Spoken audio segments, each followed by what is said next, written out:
Well, hello everyone. We are back out here in Berea. We just had about a 50-minute session with Browns owner Jimmy Haslam. He addressed everything.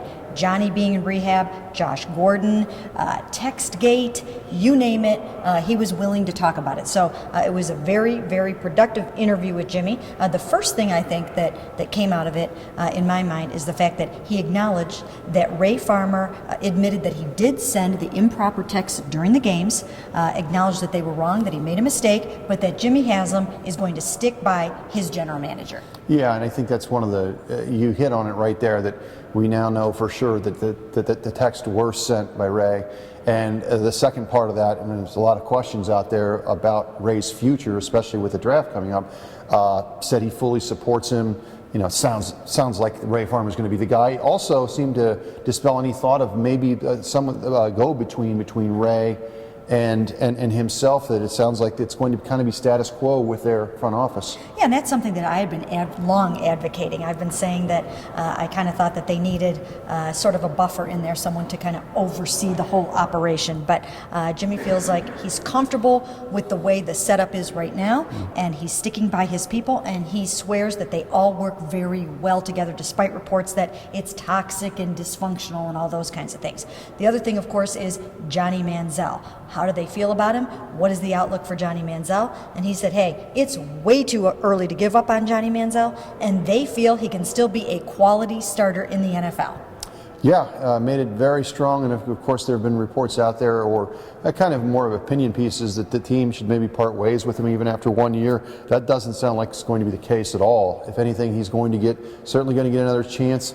I thought that he came out very strongly in support of Johnny's effort to go into rehab, to raise his hand, so to speak, as you had reported, that the team did not prompt him to do this, or there wasn't a mandate to do it. So he felt that of the week of craziness last week, that was one encouraging bit of news, at least to him. Right, and you know what though? That doesn't mean that they won't continue to leave no stone unturned in trying to upgrade the quarterback situation. I asked him point blank, will you go back in the first round and take a quarterback if you had to? And he said, we'll do whatever we have to do to upgrade the quarterback situation. They have made no secret about that whatsoever. We asked him about Brian Hoyer, and he was a little non-committal on that. I thought, he didn't really come out and say, hey, we'd love to have Brian back, which he did say about, Tayshaun.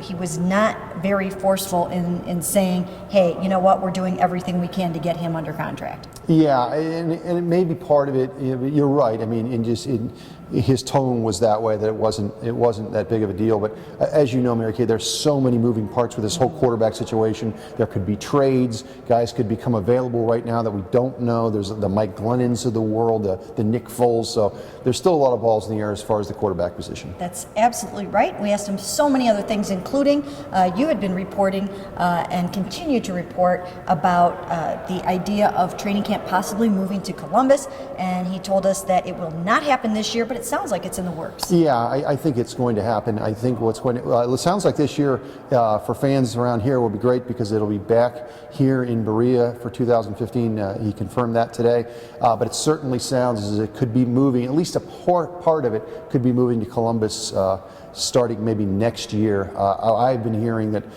there's a stadium, the soccer stadium just north of town is going to be, there's going to be a big complex there built with practice fields, but that's of course down the road. And he confirmed that the Browns are hiring Kevin O'Connell as the quarterback's coach. He said he understands why people might be a little dismayed that he's out and about working with Marcus Mariota right now, but he assures folks that he's not being hired because of his work with Marcus Mariota, and he's not being hired because of his work last year with Johnny Manziel. They just liked him, and he should be on board within about a week.